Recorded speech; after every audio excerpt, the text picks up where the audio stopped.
안녕하십니까? 정성산 TV를 애청해주고 계시는 모든 분들께 감사드립니다. 북한 정보 유입 차단 성공 못한다. 지금 북한 내부 심각 상황에 대해 알려드리겠습니다. 최근 귀순한 북한 주민 2명이 모두 20대 남성이라고 밝히면서 이는 북한 당국이 외부 정보의 유입을 차단하지 못하고 있음을 보여준다고 말했다.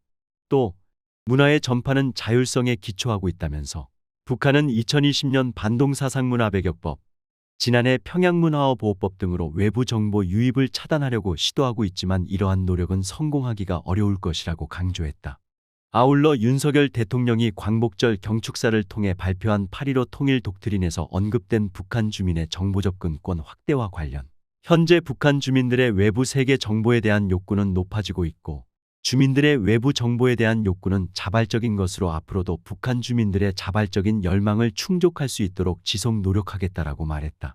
특히 폐쇄 사회에서 정보 접근권은 그 시대 첨단 기술의 발전과 밀접하게 연관돼 있다면서 국내외에서는 기존 아날로그 시대 정보 접근 방식 외 다른 첨단 기술을 동원하는 방식의 정보 접근을 논의하고 있다라고 말했다.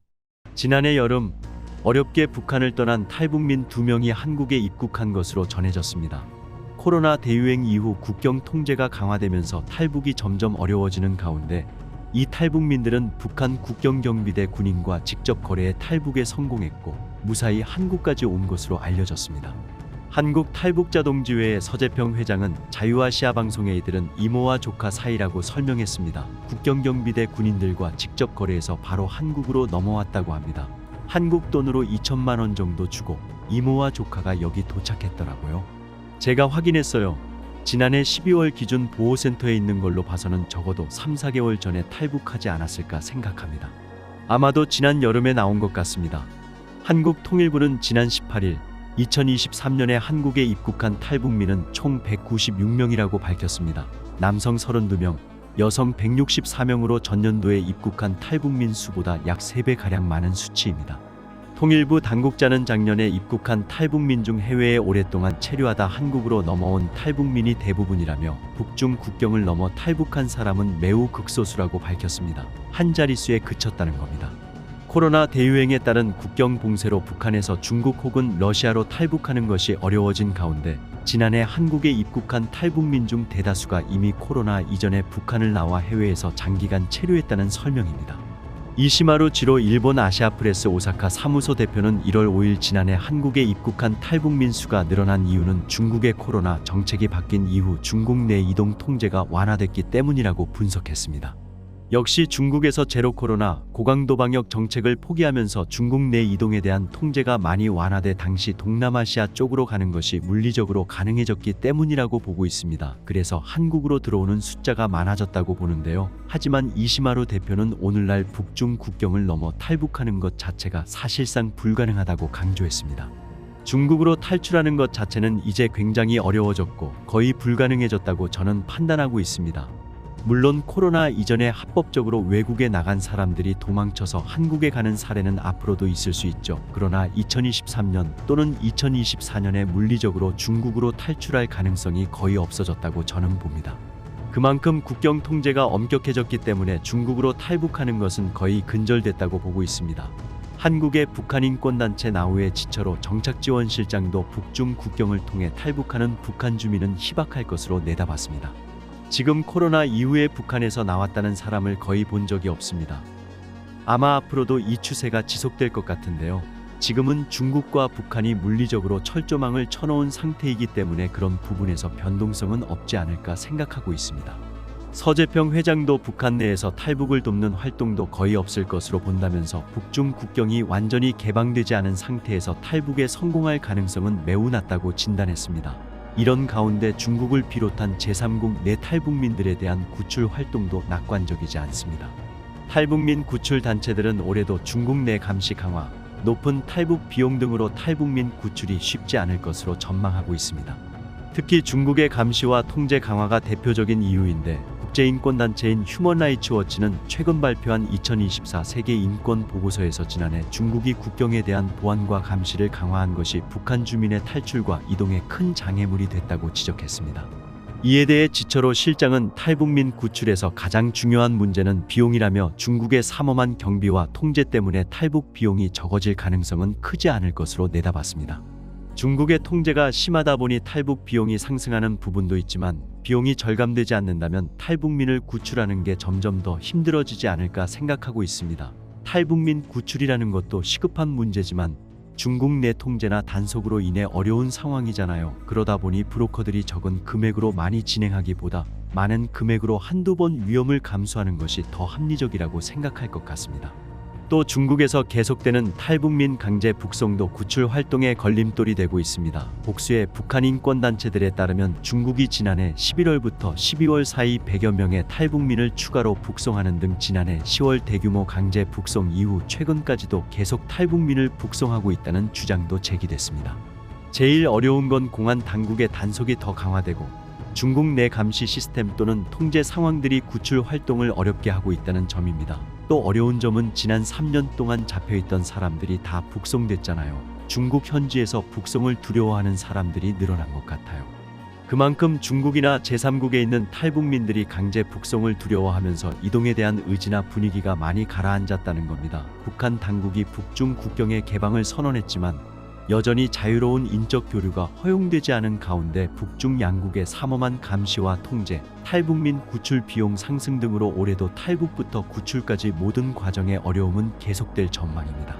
지철호 실장은 현재 북한을 탈출해 중국을 거쳐 제3국까지 가는 것은 쉽지 않다며 앞으로 더 많은 사람이 목선을 타고 탈북할 수 있다고 내다봤습니다. 실제로 지난해 해상을 통한 탈북은 2건으로 13명의 탈북민이 한국 땅을 밟았는데 코로나 대유행 시기인 2020년부터 2022년 사이에는 없었던 일입니다. 지난해 5월 6일에는 일가족으로 추정되는 9명의 북한 주민이 어선을 타고 서해 북방 한계선을 넘어 귀순했으며 10월 24일에는 동해상에서 북한 주민 4명이 목선을 타고 남측 해역으로 넘어간 바 있습니다. 이에 대해 한국통일부는 탈북 루트의 다양화는 북한 내부 사정이 매우 어렵다는 것을 방증하고 있다고 평가했습니다. 또 통일부는 20, 30대를 뜻하는 이른바 MZ세대의 탈북이 증가 추세에 있다고 분석하고 외교관과 해외주재원, 유학생 등 엘리트 계층이 최근 몇 년 사이 가장 많이 탈북한 것도 특징이라고 덧붙였습니다. 뿐만 아니라 과거에는 식량난 때문에 탈북했다는 비율이 북한 체제가 싫어서 탈북했다는 비율보다 근소하게 높았는데 최근 조사에서는 북한 체제가 싫어서 탈북했다는 비율이 앞선 것도 특징으로 꼽을 수 있다며 이는 북한 내 MZ세대의 인식 변화와 무관치 않다고 통일부는 평가했습니다. 코로나19 팬데믹 기간 국경 차단을 통한 북한 당국의 철저한 정보 통제로 인해 주민들은 외부 사정에 대해 전혀 알지 못하고 있다. 특히 외부 정보의 통로를 차단하는 차원에서 한국이나 일본으로 탈북한 가족이 있는 이들에 대한 탄압이 날로 심해지고 있다고 북한 내부 소식통이 전해왔다. 세상 사람들이 북한 내부의 정보에 목마른 것만큼이나 북한 주민도 외부 정보에 줄여 있다. 북부 지역에 사는 협력자의 보고를 종합하면 북한 당국의 철저한 정보 통제가 주민을 외부 소식으로부터 격리시키는 데 어느 정도 성공했다고 평가할 수 있다. 지금 여기서는 중국이 어떻고 한국이 뭐하고 같은 말을 장마당이나 사람들을 통해서 한마디도 들을 수가 없어요. 오직 듣는다는 게 노동신문, 노동당 기관지를 통해서 중국 경제발전, 팔레스티나 전쟁 상황 같은 것들만 있고 외부 소식을 알 수가 없어요. 탈북자 가족에 대한 통제가 심해지고 있어요. 특히 유언비어를 퍼뜨리거나 중국 전화를 사용하는 행위에 대해서 용서하지 않는다는 방침이고 가족의 탈북으로 이미 죄를 지었으니 나라에 충성하라 요구하고 있어요. 협력자는 당국이 탈북자 가족을 외부 정보를 유입시키는 잠재적 범죄자로 규정하고 그들을 다양한 방식으로 지속적으로 괴롭히는 데다 함정 수사까지 벌이는 등 강한 감시하에 두고 있다며 다음과 같이 설명했다. 수시로 안전국에서 방문하고 임의로 불러서는 조사해서 탈북자 가족이 길을 못 펴고 살아요. 그리고 보위부, 안전국에서 감시원이 고정으로 붙어서 일거일동까지 캐고 중국 전화를 색출하기 위해서 돈 받아주는 사람, 송금 브로커로 가장시켜서 사람도 보내고 그래요. 계속해서 협력자는 국경과 떨어져 있는 지역의 탈북민 가족들은 여행증명서 발급 자체가 안 되고 몰래 국경 근처로 오면 한국이나 일본에 있는 가족에게 전화를 했든 안 했든 도강 기도로 보고 무조건 감옥에 보낸다고 말했다. 코로나19 팬데믹 사태를 기회로 북한 사회와 주민에 대한 강력한 통제를 확보한 김정은 정권이 자신들의 아킬레스건인 외부 정보 유입을 완벽히 차단하기 위한 주요 타깃으로 탈북민 가족을 지목한 것이라는 분석이 나오는 배경이다. 북한 당국이 주민들에 대한 탈북 통제를 강화하면서 자발적 인신매매로 북한을 탈출하는 경우가 발생하고 있다. 특히 탈북을 시도하다 적발된 주민들을 총살하는 등 인권 유린도 여전히 일어나고 있는 것으로 나타났다. 통일연구원이 탈북민들의 증언을 토대로 23일 발간한 2021 북한 인권백서에 따르면 북한 당국은 탈북자들에 대한 단속을 강화하면서 국경을 감시하는 병사들에게 실탄을 지급하고 월경자 발생 시 현장에서 총살하라는 명령을 하달한 것으로 나타났다. 2019년 탈북한 북한 이탈 주민 A씨는 최근 북한에서 탈북 중 검거된 주민 5명 정도가 총살됐다는 이야기를 들었다고 증언했다. 탈북민들에 대한 통제가 강화되자 자발적으로 인신매매를 당하는 여성들도 생겨나고 있다. 백서에 따르면 김정은 집권 이후 탈북에 대한 통제가 강화되면서 인신매매만이 북한을 탈출하는 유일한 방법이라고 판단해 어쩔 수 없이 스스로 팔려가는 선택을 하는 경우도 발견됐다고 설명했다. 2015년 탈북한 여성 B씨는 인신매매로 중국에 팔려가는 것이 탈북할 수 있는 유일한 방법이라며 그마저도 인신매매 브로커를 구하기 어려워 탈북을 못하는 대기 여성도 많다고 말했다. 탈북 이후 강제 송환되는 여성에 대해서는 북한 당국이 알몸 수색은 물론 자궁 검사를 하는 경우도 있는 것으로 조사됐다. 한국 드라마 등 녹화물에 대한 단속 처벌도 강해지고 있는데 한국 영화를 보는 게 빙두, 북한산 필로폰을 하다 단속되는 것보다 더 강한 처벌을 받는다고 백서는 설명했다. 백서에는 한국 녹화물을 유포한 혐의로 총살당하는 것을 목격하거나 전해 들은 사례가 다수 기록돼 있다. 정성산TV 좋아요, 구독, 알림은 큰 힘이 됩니다. 후원해주시는 모든 분들께 가열차게 멸공.